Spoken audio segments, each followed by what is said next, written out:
चलिए पिछले वीडियो के जो क्वेश्चंस थे उन्हें डिस्कस कर लेते हैं, जल्दी जल्दी देखते जाएं। पहले का first part, r equals to under root A square plus B square plus 2ab cos 0 degree. Cos 0 हो गया 1,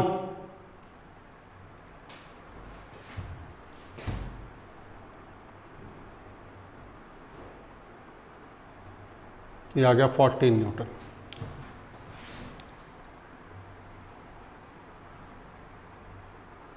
ये 196 आ गया, 196 का under root 14। Second part,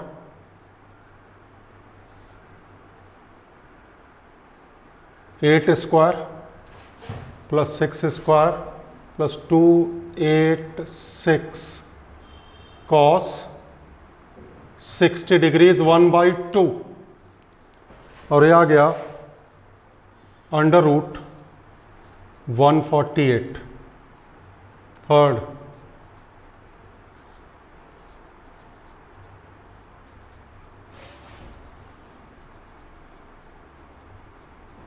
cos 90 0, ये आ गया 10। Fourth,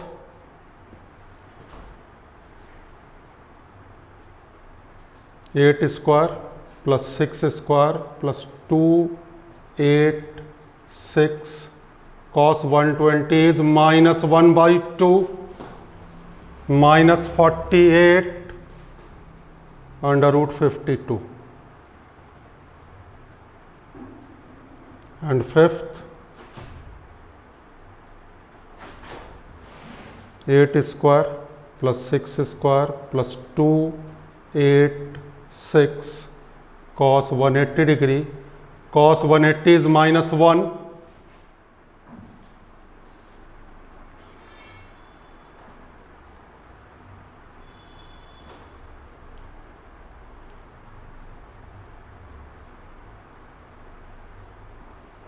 to newton. तो पहले क्वेश्चन के आंसर हैं 14 newton, root 148 newton, 10 newton, root 52 newton and 2 newton. चलो चेक करो इसे।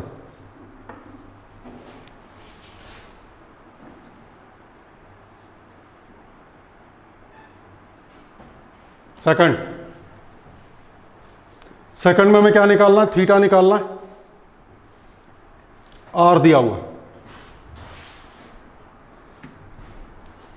देखिए पहला part, r equals to under root 4 square plus 3 square plus 243 cos theta. Squaring both the sides, 1 equals to 16 plus 9 plus 24 cos theta.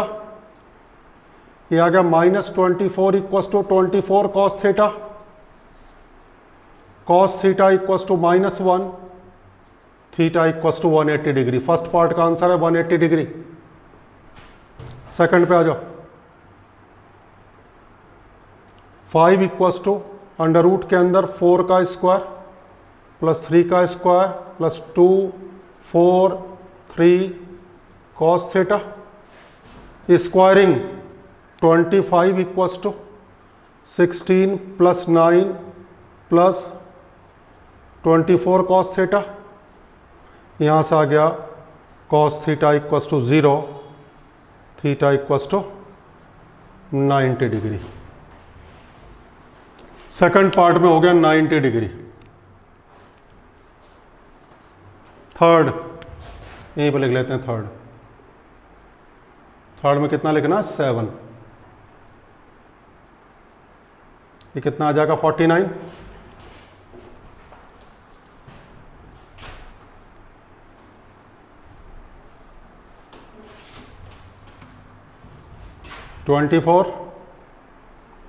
cos theta equals to 1, theta equals to 0 degree. तो first part का answer था 180 degree, second का 90 और third का 0 degree. Question number 3,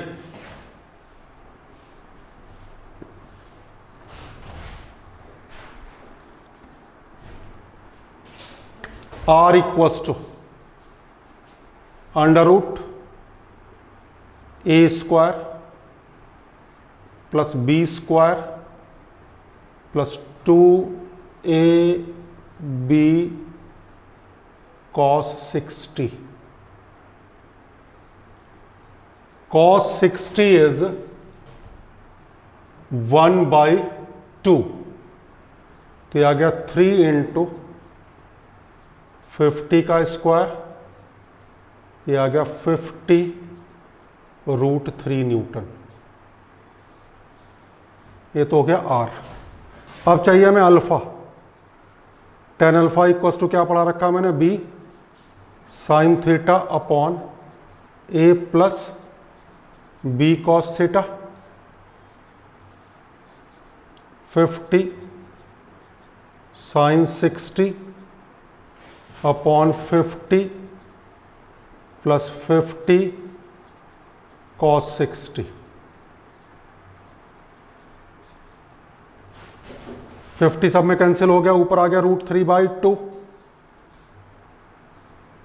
1 plus 1/2,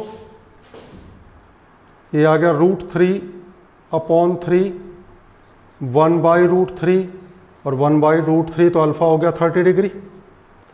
alpha plus beta equals to क्या पढ़ाया, theta.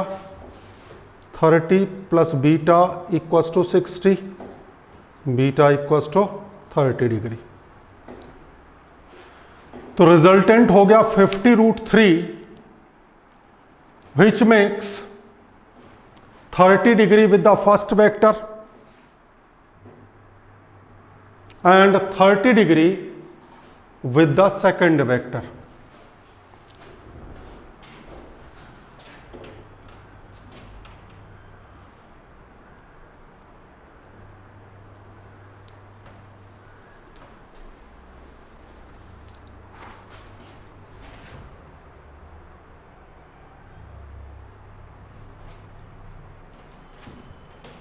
Question number 4।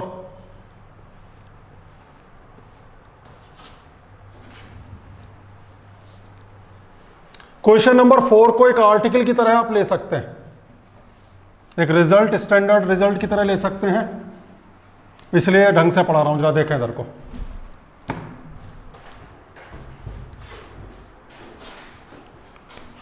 Are का formula है under root A square plus B square plus 2ab cos theta. हम चाहते हैं कि आर की वैल्यू मैक्सिमम हो जाए, तो आर की वैल्यू मैक्सिमम होगी अगर कॉस थीटा की वैल्यू मैक्सिमम हो जाए। हमें पता है कॉस की मैक्सिमम वैल्यू 1 होती, 1 से बड़ा नहीं होता, और 1 कब होती है, जब थीटा 0 डिग्री होता है। थीटा 0 डिग्री होता है यानी कि सेम डायरेक्शन। 0 डिग्री का मतलब क्या हुआ, सेम डायरेक्शन। इसी डायरेक्शन में वेक्टर ए है, इसी डायरेक्शन में वेक्टर बी है। तो हमने क्या कहा, रिजल्टेंट मैक्सिमम होगा जब कॉस थीटा मैक्सिमम होगा। कॉस थीटा की मैक्सिमम वैल्यू 1 हो सकती है, वो तब होती है जब थीटा 0 डिग्री होता है। 0 डिग्री का मतलब सेम डायरेक्शन। अब यहां पे कॉस थीटा की वैल्यू 1 रख दी,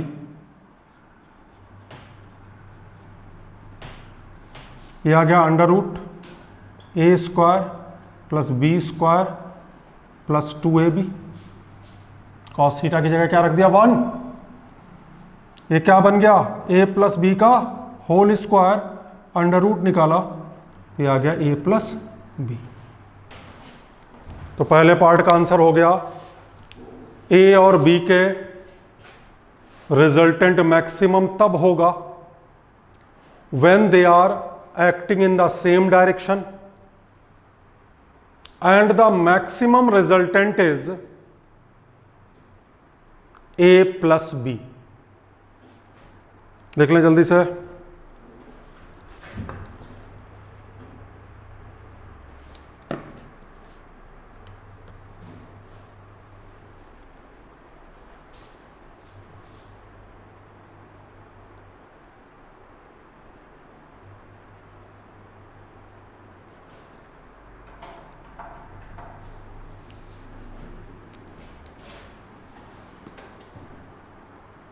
तो रिजल्टेंट मैक्सिमम तब होगा जब वो सेम डायरेक्शन में एक्ट करेंगे।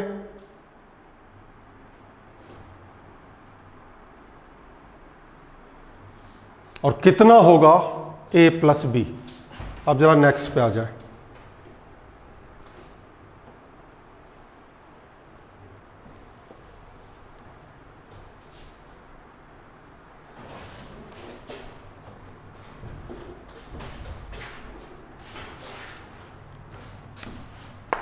R minimum if cos theta is minimum value is of cos theta is -1 and it is -1 when angle is 180 degree. 180 degree means opposite direction.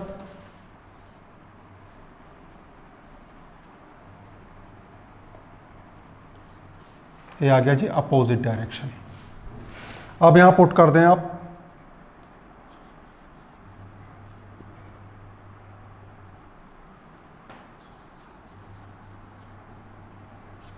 A square plus B square minus 2ab।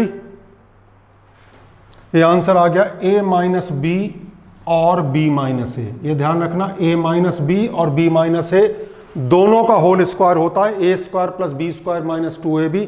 तो इसी को हमने लिख दिया, ये शायद पहले भी दिखा हो, नहीं देखा हो तो अब देख लें। a difference b। a difference b का मतलब क्या हुआ, जो बड़ा है उसमें छोटे को घटा दो। जनरली आदत क्या होती लोगों की कि अगर दो वेक्टर दिए हैं तो पहला a और दूसरा b, यहां पे बड़ा वाला माइनस छोटा वाला करना है। सब में तो कोई दिक्कत नहीं है, तो इसीलिए हमने a माइनस बी या b माइनस ए की जगह लिखा a difference b। a difference b का मतलब हुआ बड़ा माइनस छोटा। यहां से एक लाइन आपको समझ में आ जानी चाहिए, जरा देखें ध्यान से। दो वेक्टर्स का रिजल्टेंट a डिफरेंस b से छोटा नहीं हो सकता और a प्लस b से बड़ा नहीं हो सकता। तो दो वेक्टर्स के रिजल्टेंट का maximum magnitude a plus B और minimum magnitude a difference b है। जैसे अगर हमें कहें 8 न्यूटन और 6 न्यूटन,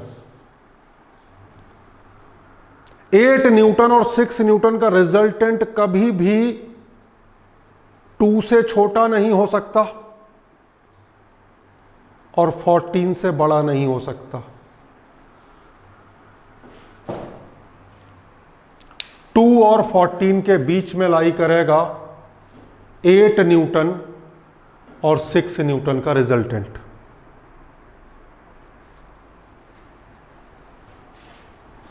लिख लिया क्वेश्चन, वो सॉल्यूशन लिख लिया।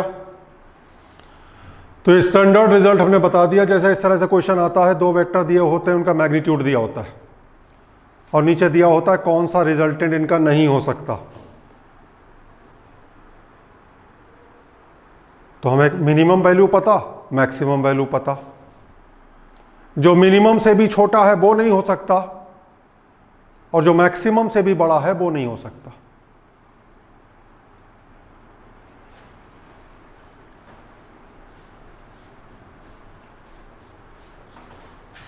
नेक्स्ट क्वेश्चन पे आ जाए।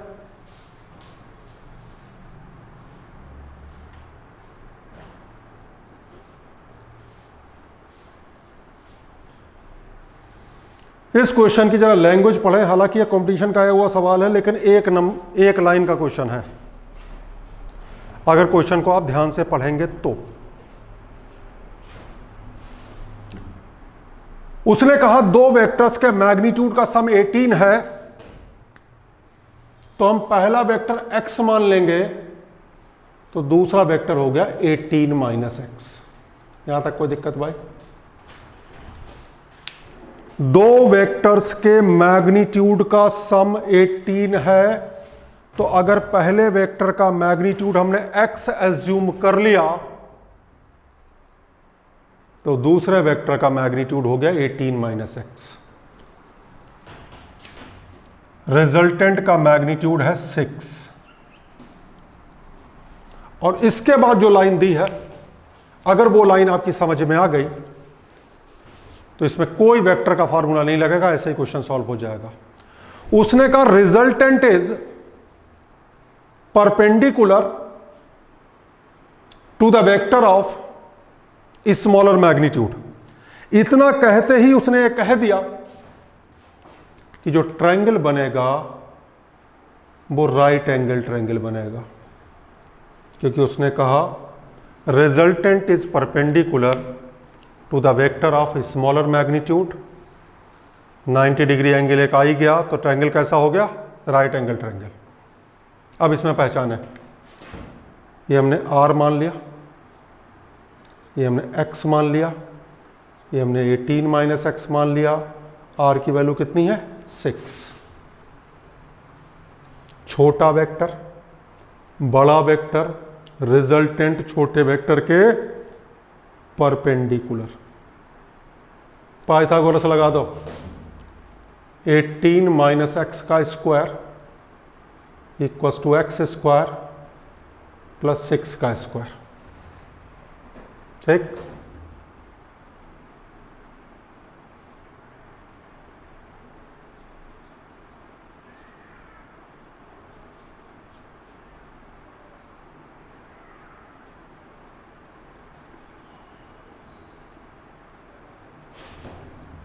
एक्स स्क्वायर से एक्स स्क्वायर कैंसिल हो गया, 36x इक्वल्स टू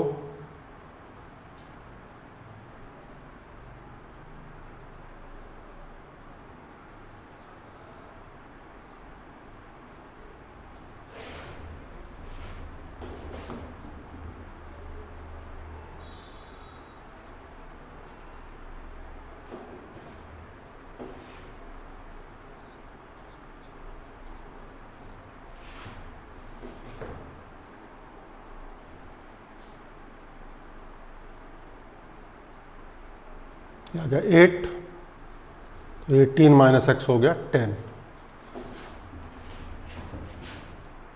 तो इनके मैग्नीट्यूड हो गए 8 एंड 10।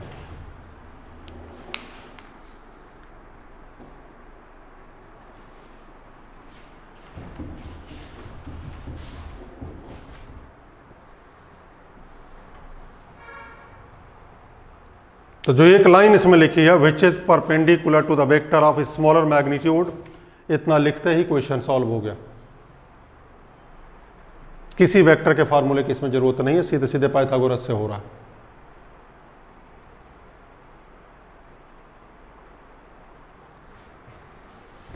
अगला क्वेश्चन सिंपल है, पढ़ा ही चुके हैं कि मैक्सिमम कितना हो सकता है, मिनिमम कितना हो सकता है, तो बता ही दिया।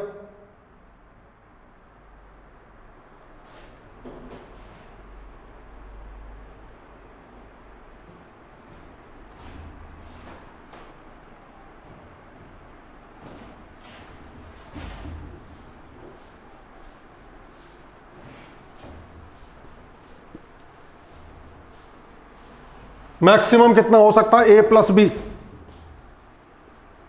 कितना दे रखा है? 20। Minimum a minus B, a को बड़ा मान लिया 4। सॉल्व कर लो, यहां से आ गया a equals to 12, b equals to 8।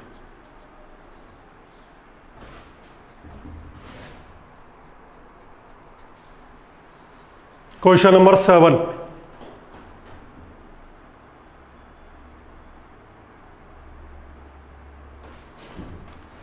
उसने कहा, अब जरा क्वेश्चन की लैंग्वेज सुनो, क्वेश्चन सिंपल है, कोई वेक्टर का यूज नहीं होना इसमें।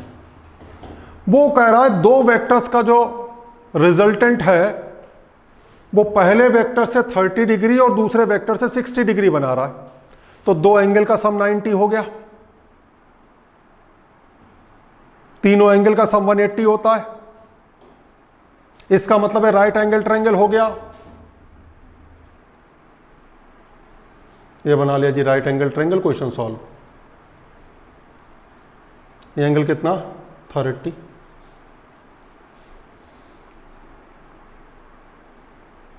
ये एंगल कितना? 60, इसे हमने a मान लिया, इसे b मान लिया और ये r हो गया, जो भी वैल्यू दे रखी हो।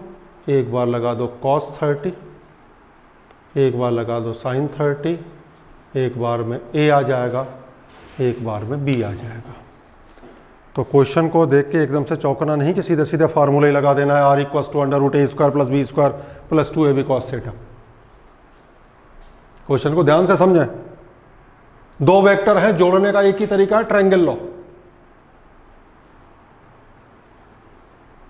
तो 30 और 60 कहते ही ये राइट एंगल ट्रायंगल बन गया, ऐसे ही सॉल्व हो गया, इसमें कोई वेक्टर का फार्मूला नहीं लगाना। डाले heading subtraction of a vector, subtraction of a vector. अब तक हमने पढ़ाया दो वेक्टर्स का एडिशन, अब हम पढ़ा रहे हैं एक वेक्टर में से दूसरे वेक्टर का सबट्रैक्शन।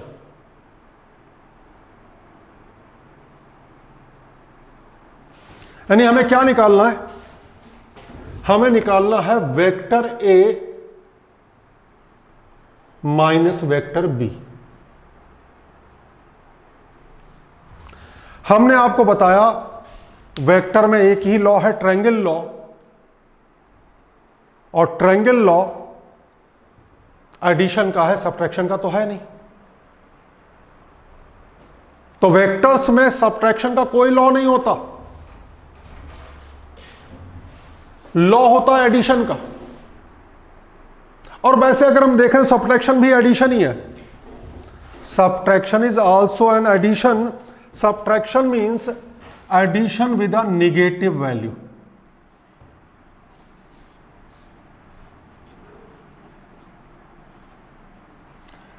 हमसे कहा जा रहा है ए में से बी को सबट्रैक्ट कर दो, तो हम ये भी कह सकते हैं ए के साथ माइनस बी को ऐड कर दो।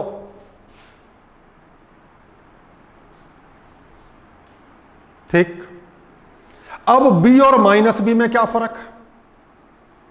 पढ़ा चुके आपको नेगेटिव वेक्टर, यानी माइनस बी जो है बी का नेगेटिव वेक्टर है, और नेगेटिव वेक्टर वो होता है जिसका मैग्नीट्यूड सेम होता है लेकिन डायरेक्शन अपोजिट होती है। तो वेक्टर सबट्रैक्शन का मतलब होता है addition with a negative vector, and negative vector is a vector whose magnitude is same but direction is opposite. लिखा है subtraction of a vector means addition with a negative vector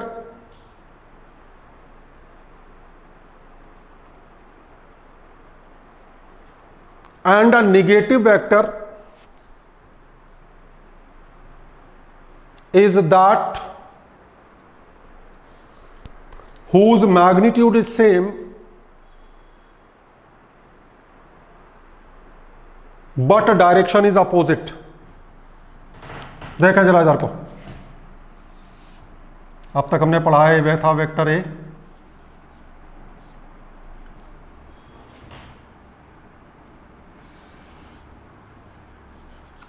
ये था vector B,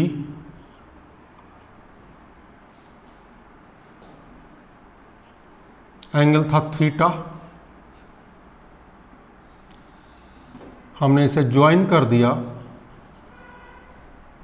ये बन गया था vector R equals to vector A plus vector B. अब हमें निकालना है ए माइनस बी, तो पहले माइनस बी बनाओ। माइनस बी कैसे बनेगा? बी को अपोजिट डायरेक्शन में खींचो,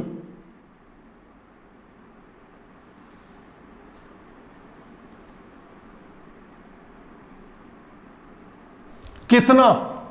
जितना ए है इतना नीचे। ये क्या बन गया? Minus B. थर्ड साइड को ज्वाइन कर दो, ए बन गया, इसे आर डैश से डिनोट कर दिया,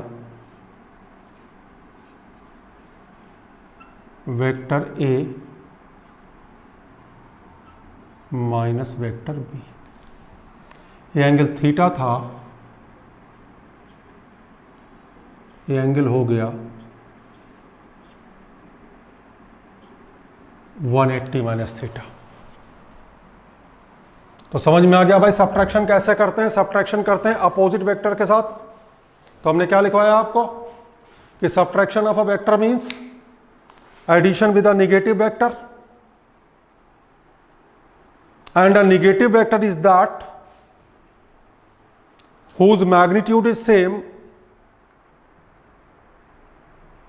but direction is opposite।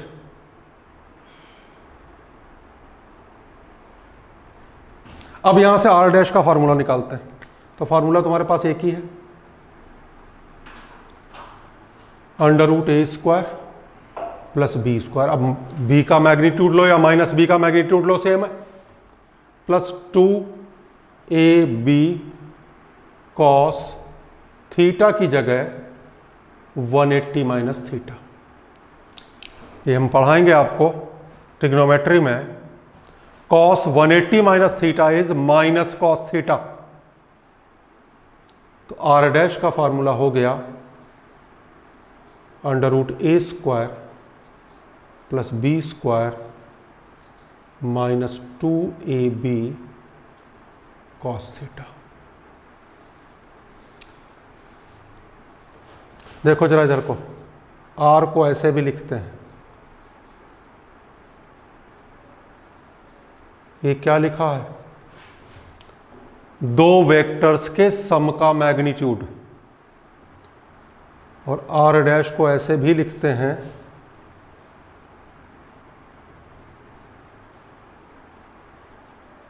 दो वेक्टर्स के डिफरेंस का मैग्नीट्यूड।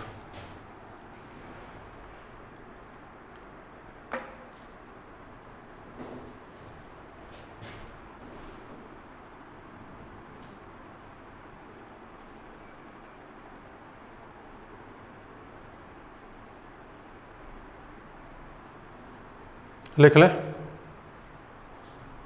फिर कुछ क्वेश्चन करवाते हैं।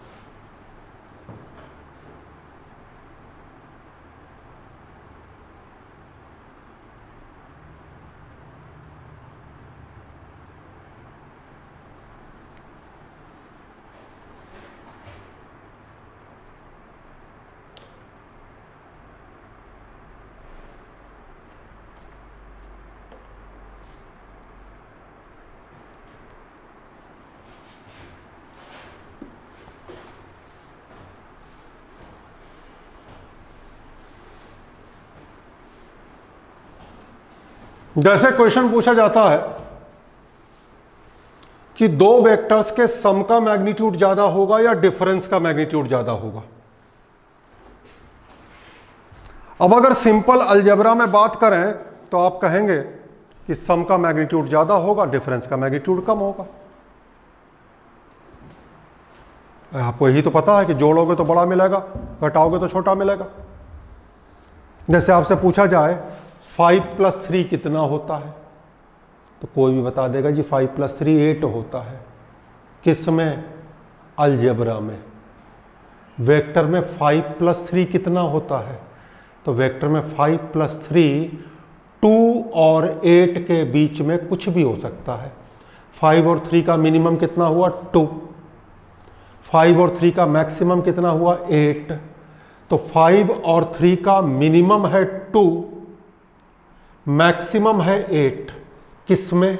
वेक्टर में। सिंपल अलजेब्रा में तो 5 + 3 8 है। अब जैसे पूछा जाता है कि दो वेक्टर्स के सम का मैग्नीट्यूड ज़्यादा होगा या डिफरेंस का मैग्नीट्यूड ज़्यादा होगा, तो उसका आंसर होता है कोई भी ज़्यादा हो सकता है, दोनों इक्वल भी हो सकते हैं। किस बात पे डिपेंड करता है? इस बात पे डिपेंड करता है कि उनके बीच का एंगल कितना है। क्लियर? तो इस पे क्वेश्चन बनता है अंडर पहला question number 1, under what condition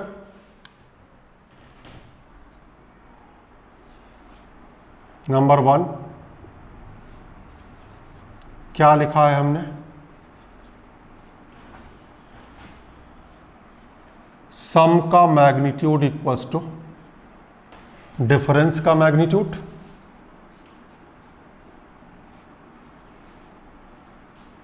सम का magnitude is greater than difference का मैग्नीट्यूड,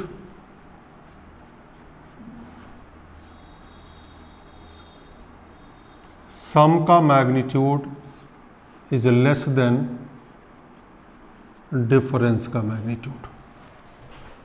वो कह रहा है अंडर व्हाट कंडीशन का मतलब है थीटा की वैल्यू निकालनी है कि कितना एंगल हो ताकि सम का और डिफरेंस का मैग्नीट्यूड इक्वल हो जाए, सम का मैग्नीट्यूड ज़्यादा हो डिफरेंस से, डिफरेंस का मैग्नीट्यूड ज़्यादा हो सम से। ये हो गया क्वेश्चन नंबर 1। क्वेश्चन नंबर 2, हमने आपको बताया था यूनिट वेक्टर और कहा था यूनिट वेक्टर वो वेक्टर होता है जिसका मैग्नीट्यूड 1 होता है। देखा question, the resultant of two unit vectors is also a unit vector.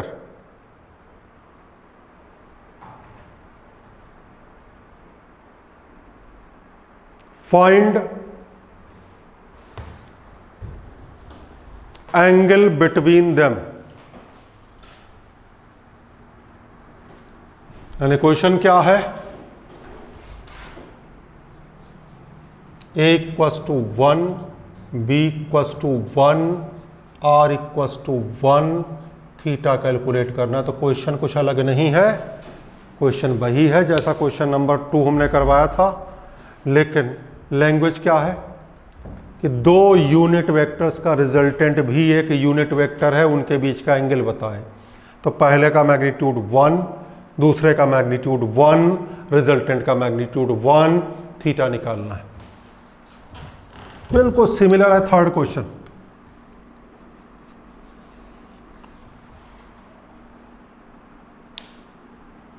The magnitude of resultant of two vectors of equal magnitude is equal to magnitude of either of the two vectors.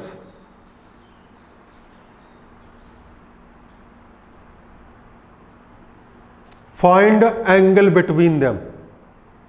अब ध्यान से देखें, ये वाला question और पहले वाला question same है। उसने कहा दो वेक्टर हैं, दोनों के मैग्नीट्यूड सेम है और रिजल्टेंट का मैग्नीट्यूड भी उतना ही है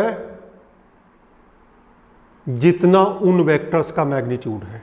यानी इसमें हम मान लेंगे a equals to X, b equals to X, r equals to X, और इसमें भी थीटा कैलकुलेट करना है, find angle between them.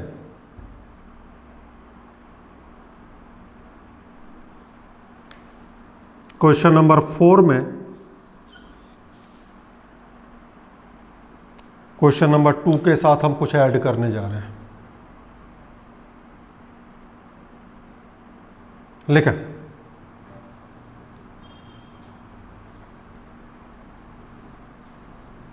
The resultant of two unit vectors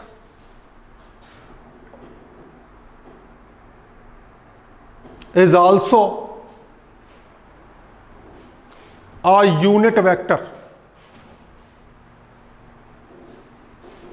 Resultant of 2 unit vectors is also a unit vector.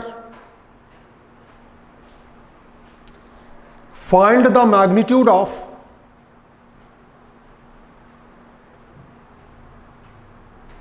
their difference vector.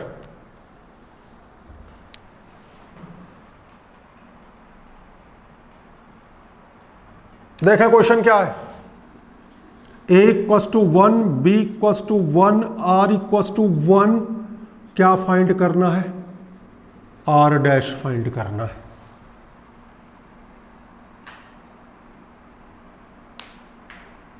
तो आधा question तो यही वाला हो गया, उसके बाद r डैश फाइंड करना है। किसी भी क्वेश्चन में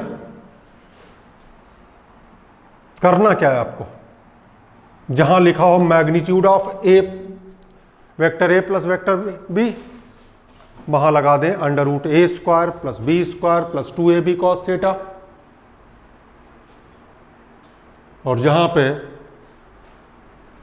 लिखा हो magnitude of vector A minus vector B, वहां लगा दें under root A square plus B square minus 2ab cos theta. ठीक, तो इन क्वेश्चंस को आप सॉल्व करें।